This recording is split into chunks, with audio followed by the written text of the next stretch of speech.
Alessio Geremia, consigliere comunale di Telio Veneto. Qualche giorno fa c'è stato un problema nella scuola proprio in centro paese, è crollato un finestrone e è stata messa in dubbio la sicurezza della scuola stessa, non essendo la prima volta che accadeva un episodio simile. Lei ci può tranquillizzare, ci può dire qualcosa di più, perché sa, sui giornali si dice tante cose e a volte Sì, non vere. esatto, sui giornali si dicono tante cose, ma guardi, la situazione è un po' paradossale, nel senso che l'attuale amministrazione si è impegnata in primis nei primi anni, subito appena eletti, per mettere in sicurezza la scuola. E adesso la scuola di Telio Veneto è una delle poche scuole della circoscrizione qui che ha quasi tutti quanti i certificati di agibilità a posto e di conformità.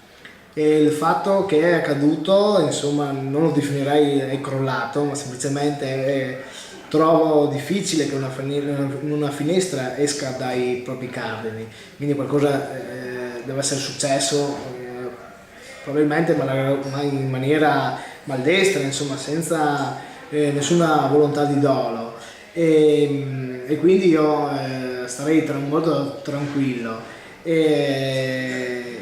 Mi è parso un po' in maniera così preoccupante che è uscito prima nei giornali, prima che qualcuno chiamasse il sindaco o un amministratore. È stata un po' strumentalizzata, lei dice? Assolutamente sì, nel senso anche l'abbiamo saputo noi dai giornali. Perché mi sembra che Tamai abbia comunque dichiarato, quantomeno abbia fatto capire che secondo lui qualcuno ha scardinato, l'ha messo un po' in quelle condizioni, ha voluto provocare quasi l'incidente. Provocarlo non credo, però credo magari adesso io non so in quale situazione, in quale orario sia successo, però può capitare che magari giocando comunque sia l'insegnante o comunque l'alunno o il bidello lo tocca, cioè se io a casa mia alzo la finestra è normale che cada, non significa che a casa mia non sia sicura. Comunque il sindaco diceva e rassicurava proprio che sono stati fatti degli investimenti importanti sulla scuola, voi fate tutto ciò che la legge vi dice, vi prescrive di fare. Noi abbiamo subito chiamato la provincia, abbiamo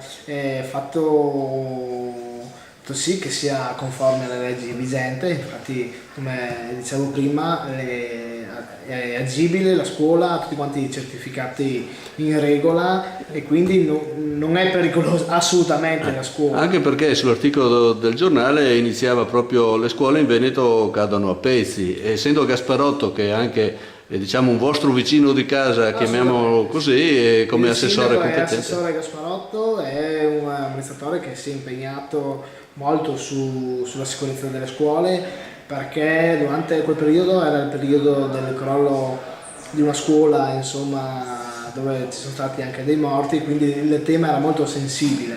La prima cosa che abbiamo fatto noi, mi ricordo eravamo in campagna elettorale, appena stati eletti, abbiamo fatto in modo che la scuola fosse a norma, e quindi ci siamo messi in moto e abbiamo adoperato perché i certificati ci fossero e i controlli, soprattutto i controlli ci fossero. Mi ricordo io che ogni anno noi facciamo... Cioè voi partite proprio da lontano sul fatto sicurezza? 2009-2010, appena stati eletti, una delle prime cose che abbiamo fatto, che magari insomma, in quel periodo potevamo discutere sulla sicurezza di quella scuola. Adesso secondo me non si può assolutamente discutere. Tranquillizziamo così tutti. Tranquillizziamo.